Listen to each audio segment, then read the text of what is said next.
What's up, everybody? Nick the Comic Nerd here. I am doing the books that I read this week. This is the second episode. These are books that I read from Monday up until today. Sunday, we'll call it Sunday. It is Monday. It is after midnight. But yeah, I'll show you guys the books I read like last time. We're doing it late because I got off of work at 11 and had to shower and stuff when I got home.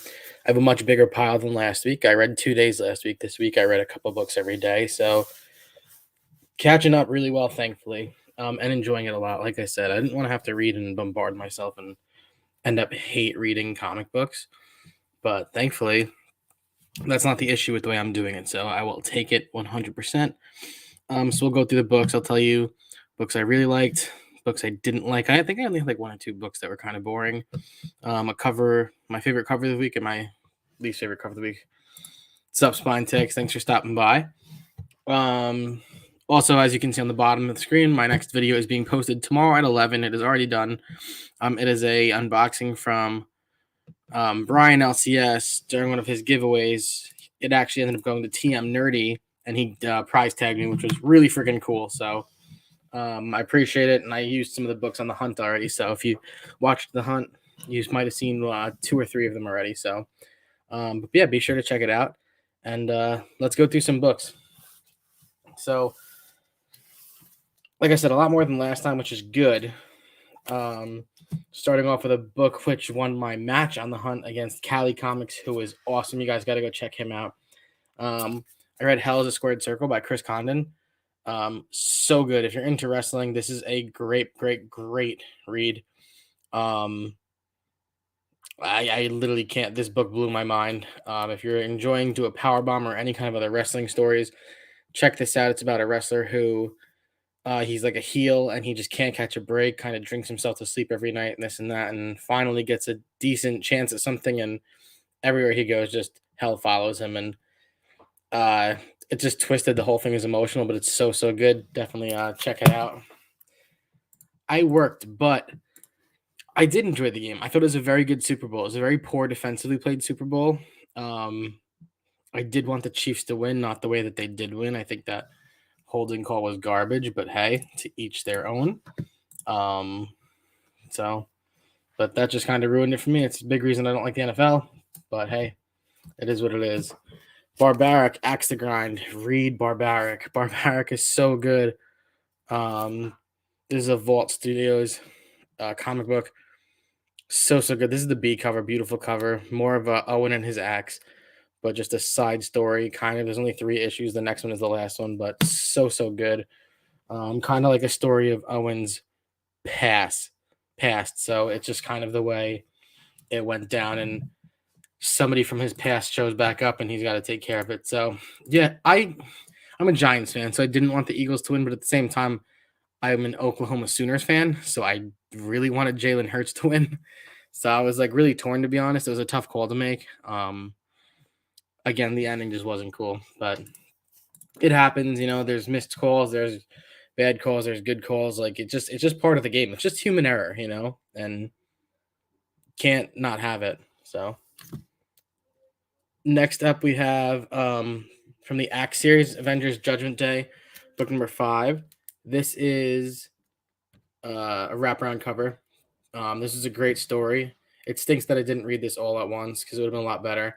It has a lot of books to it too, which is just so much to read, but it was really good. The cover is great. Really crazy the way they have to fight one of the Celestials. So this is probably my cover of the week. Carnage number 6.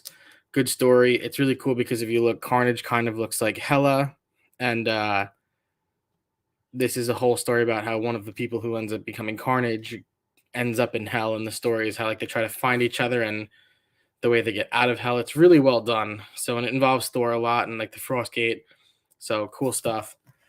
Nice, dude. I had downloaded the newest Halo and just did the online for fun. It was a lot of fun. It was just one I wish I would have spent more time on, but yeah, I love this one. I think this is my cover of the week. Strange number 6, super good run. This was a Wong story, including bats. There wasn't much clear to this one, but it was well done. Cover is kind of bland. I like white covers. I don't like white covers with like the yellow in it though. Like the whole background face doesn't do much for me. It's cool how it contrasts enough, but Not great. Scorched number 10, another good cover. This Scorched was kind of bland. This is kind of like how all of the spawns got captured and like their nightmares are starting to come to life. So I think it's going to get really good. I really enjoyed the first 9 issues. This issue just didn't cut it for me. House of Slaughter number 9. It's funny. I texted Cole's Comics Claims and I was like, "Are you reading this?" And he's like, "I read the first one, and the first one was great. This one I don't really know that I'm enjoying. This one was pretty good. It's kind of going somewhere. I just feel like the first couple issues of Scarlet were not. This I reread. This is a free comic book day. This is the first issue of Barbaric. I thought this might be like a different run. It wasn't, so I might throw this in a giveaway box, but it was good. It's so fun to read. If you're into violence and bloody pages, read that. I grabbed Nottingham from Free Comic Book Day. This was a great read. This was an off story. It was not like Nottingham number 1. It was kind of its own little solo shot. It was really well done, about a kid and his friend who join like a group and they have to murder people and the moms want them found and how it goes down. This is a great cover for Bounty Hunters 27. Great Star Wars read. I love the characters in this. Tonga, Bosk. It's cool how they've all finally come together. The story about Valance is just crazy and how he's becoming more and more human. It's a really great read. Darth Vader number 27. This was a great one. This is not Padme. It's really cool because they make you think it is the entire time, but it's not, and it ends up it's like one of her like assistants who always like looked like her, and how her and Darth are kind of teaming up. I think this might have been my read of the week if it isn't Hell is a Squared Circle. Venom 10, it's just not the same. I said it last time. It's really all I got. It's decent. You've just got to be ready to dive into like the bland like minds of the Venoms. It's just not fantastic. Sabi is so good. Yeah, this would be really cool. This is a character to bring in, whether it's animated or not. I don't care because I like those animated shows that they've been doing. I think they've been good. Mandalorian, we are a couple weeks away from season 3. This is volume 3. Cool cover. Literally just the run from the show.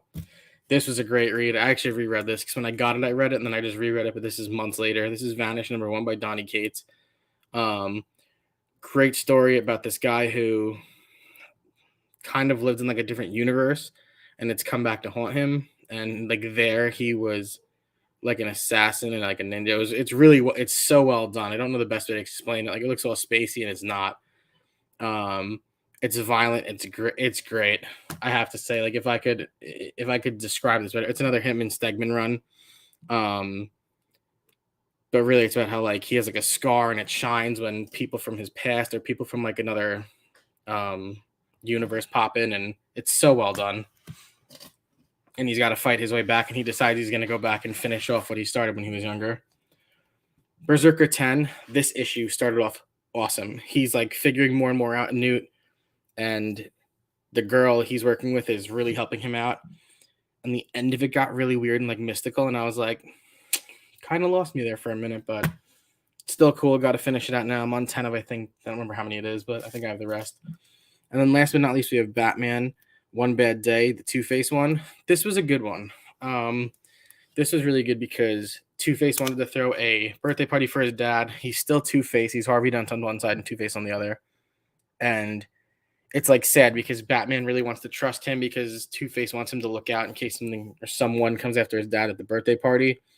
And Batgirl tries to tell him, like, look, it's just Two-Face, like, writing death notes and stuff to his dad, and Harvey is trying to be the good guy about it with the double personality thing, and it's, like, sad and good because you're sad for Batman and sad for Harvey, but at the same time, like, you just, at the end of it, you're like, like, they got you too, but it ended really well, so I'll go through them really quick one more time.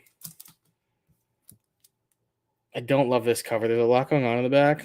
This might be my least favorite cover of the week. I think Venom is my least favorite read of the week. And if you guys remember, back when I was doing read of the weeks on Fridays, Venom and King in Black was always my read of the week. So it's wild that it's come to what it's come to, like thinking, oh, And I liked Al Ewing a lot. He's been writing it now. It's not Ram V anymore. But it just isn't. It isn't my thing. Like, I think it'll get better. I think Venom will have a good run again. I'm also wondering if I should stop for now.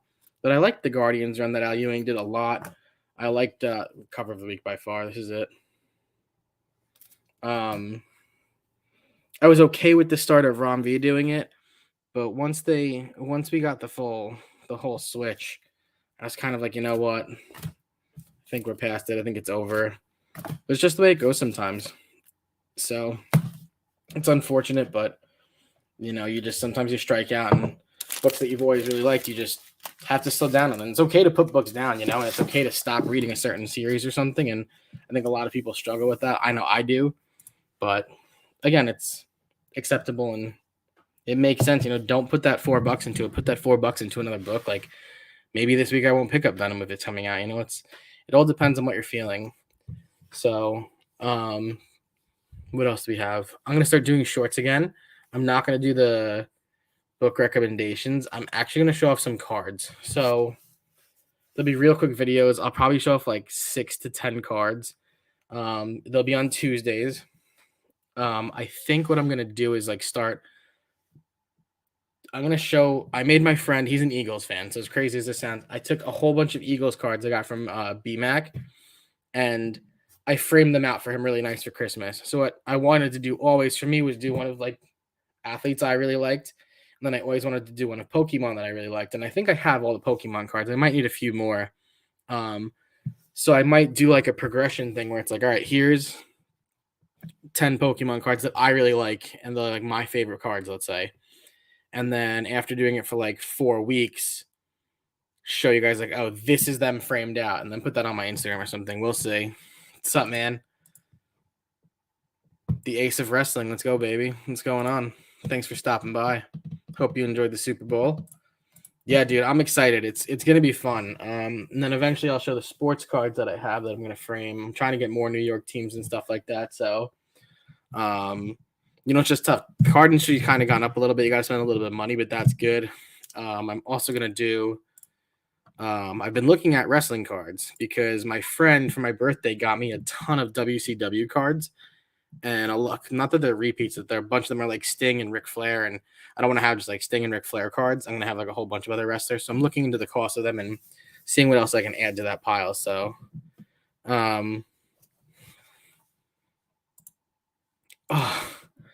brutal. And that stings because what's his name? Pacheco ran in 2 touchdowns. So, yeah, really crazy. Yeah, dude, I'm telling you, save them for me. I'll buy them off of you. I really want them, and I'm gonna add them to that. I'm gonna add them to the wrestling one I want to do. So, but yeah, so tomorrow will be an unboxing, like a mail call from Brian and TM technically. So check that out at 11 if you can. Tuesday will be the card rips. I'll get my new books Thursday and then do Thursday night, and then be back here on Sunday. So, channel is growing a little bit now that I've been popping on more. Really excited for that 400, that big giveaway. I got a lot of stuff to give away, so really excited for that, to be honest. I think that's all I got for that tonight, though. I appreciate you guys stopping in. Check out Acefield Retro on YouTube, on Turnbuckle Tavern. Check out Acefield Retro on Spotify. That is what I listen to at the gym. He does bell-to-bell sessions with indie wrestlers. It's super freaking awesome to listen to hear like the other side of it, because you don't really get that. And if you're into wrestling, it's really cool. These guys don't only talk about wrestling, they get into a lot of things and how they got there. It's really great. Check out Spine Ticks for sure. He does card rips a lot in shorts. They're awesome. Go check him out. Take 5 minutes and watch 5 shorts. They're so cool.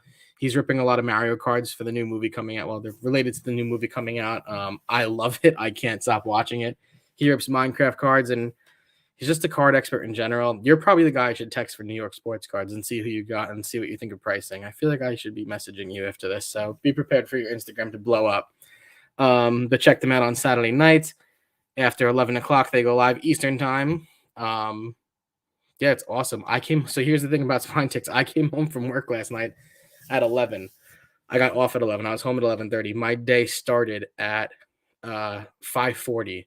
I had to do 2 shifts. And I came home, showered, and was shot. And I was like about to lay down, and I checked YouTube on my phone, and I saw that he was live.